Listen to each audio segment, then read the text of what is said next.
Hello guys, welcome back to YouTube channel explore dark. मैं हूं आफ्ताब। आज हम हमारे न्यू टॉपिक पर आ चुके हैं जिसका नाम है हथियन का झाड़।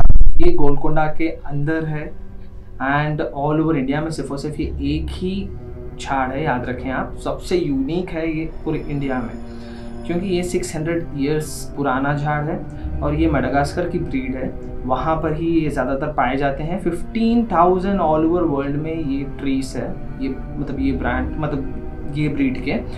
तो सबसे यूनिक चीज़ इसकी ये है कि ये बहुत ही ज़्यादा ग्रो होते हैं एंड इसके जो रूट्स हैं कई किलोमीटर दूर तक पाए जाते हैं। एंड ऐसे ही हैदराबाद में भी हुआ है, क्योंकि यहाँ पर कुछ गोलकोंडा से आगे के हिस्से में कई सारी ऐसी खुदाई के टाइम पे ऐसे रूट्स निकलना स्टार्ट हुई थी और बड़े बड़े वाले। तो सब शॉक हो गए थे, क्योंकि झाड़ नहीं है अतराफ में लेकिन रूट्स कौन सी आ रही है। तो आर्कियोलॉजिस्टों को बुलाया गया और वो जब सर्च किए तो पता लगा कि हथियन के झाड़ के ही रूट्स थे। तो उससे अंदाज़ा लगा सकते हैं कि इसके रूट्स कितनी अंदर तक जा सकते हैं। एंड अपार्ट फ्रॉम दैट ये कई ज़्यादा फेमस है अपनी स्टोरीज़ को लेकर भी। आज से 300-400 साल पहले ही, शायद एग्जैक्टली ईयर्स नहीं पता है, कुछ डाकू वगैरह होते थे। तो ये डाकू वगैरह दिन में इसका छुपने के लिए इस्तेमाल करते थे, क्योंकि इसके अंदर सीक्रेट रूम्स है। तो ये 3 रूम्स हैं एंड ये 3 रूम्स में 40 चोर छुपते थे। दिन में ये लोग छुपते थे, रात के वक्त निकलते थे एंड जो भी सोना वगैरह चोरी करके लाते थे ये सब इसके अंदर ही छोड़ देते थे। तो ये अतराफ़ के लोगों का मानना है कि यहाँ पर रात के वक्त तो जाना नामुमकिन है एंड दिन के टाइम पे टूरिस्ट प्लेस है। एंड दिन के टाइम पे जो टूरिस्ट प्लेस है इसके लिए सिर्फ और सिर्फ 4 बजे तक की परमिशन है। उसके बाद कोई अंदर ही नहीं जा सकता। गेट के अंदर भी बता रहा हूँ मैं आपको, बहुत किलोमीटर, मेरे हिसाब से 1.5 किलोमीटर तो आपको अंदर जाना होगा एंट्रेंस से हथियन के झाड़ के लिए। तो बेसिकली हमने आपके लिए अंदर जाने की कोशिश की है। रात में हम अंदर जाने के लिए सक्सेसफुल हो चुके हैं सब। तो देख रहे हो फ्रेंड्स, ये है हथियन का झाड़। आना था भैया। यहाँ पर अंदर जाने की परमिशन नहीं है, वरना हम जाते थे।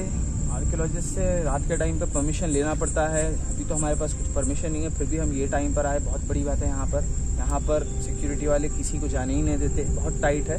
तो आप देख सकते हैं कितना बड़ा है ये। लाइए भाई, लाइए, करीब से दिखाइए इसे ज़रा।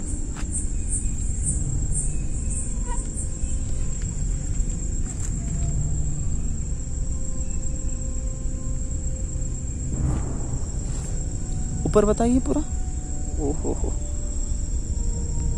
बहुत ही खौफनाक दिख रहा है भाई। ये अपने आप में एक मिसाल है ये झाड़। इसके अंदर 3 कमरे हैं, राइट? 3 कमरे। आओ भाई, पीछे से बताएंगे। आप बताएं पीछे से, सामने भी चलता हूँ। आप और पीछे से बताएं ताकि और वीडियो से बता सकता है।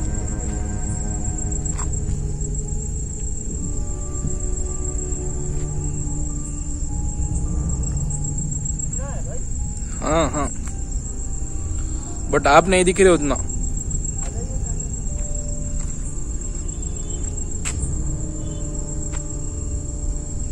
फ्रेंड्स, ये तो यूनिक ही है। दूसरी तरफ से भी देख सकते हो आप झाड़ को।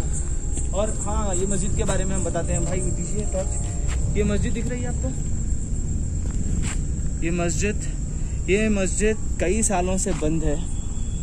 यहाँ कि हर लोग कहते हैं कि ये जिन की मस्जिद है, यहाँ पर जिन इबादत करता है। तो यहाँ पर दिन के टाइम पर भी कोई नहीं जाता है और रात के टाइम पर भी कोई नहीं जाता है। यही है वो मस्जिद। बहुत रिस्की है वहाँ पर जाना तो मैं चाहता ही हूँ, लेकिन परमिशन नहीं है। यहाँ तक भी आए बहुत बड़ी बात है। तो बेसिकली कई सारे लोकल्स का ये भी मानना है वहाँ पर कि रात के टाइम पर कई सारे लोग मिसिंग हैं जो वहाँ पर विज़िट करने के लिए गए थे। उसके बाद से 4 बजे के बाद वहाँ पर किसी को अंदर जाने के लिए परमिशन नहीं है। एंड अपार्ट फ्रॉम दैट वहाँ पर लोकल्स कह रहे थे कि एक मस्जिद है बाजू में ही, जो मस्जिद जिन वहाँ पर इबादत करते हैं उस मस्जिद में। एंड उस मस्जिद के बारे में ये भी बता रहे थे वहाँ के लोग कि 600 ईयर्स पुरानी मस्जिद है वो भी। जब कुली कुतुब शाह थे उस टाइम से ही, उससे पहले से ही वो मस्जिद बनी हुई है। एंड झाड़ भी कोई गिफ्ट किए थे कुली कुतुब शाह के कोई फैमिली वालों को, तो इसीलिए वो यूनिक रहने की तरफ से झाड़ वहाँ पर मतलब प्लांट किया गया था। तो जब से वो अब तक झाड़ की मिस्ट्री कंटिन्यू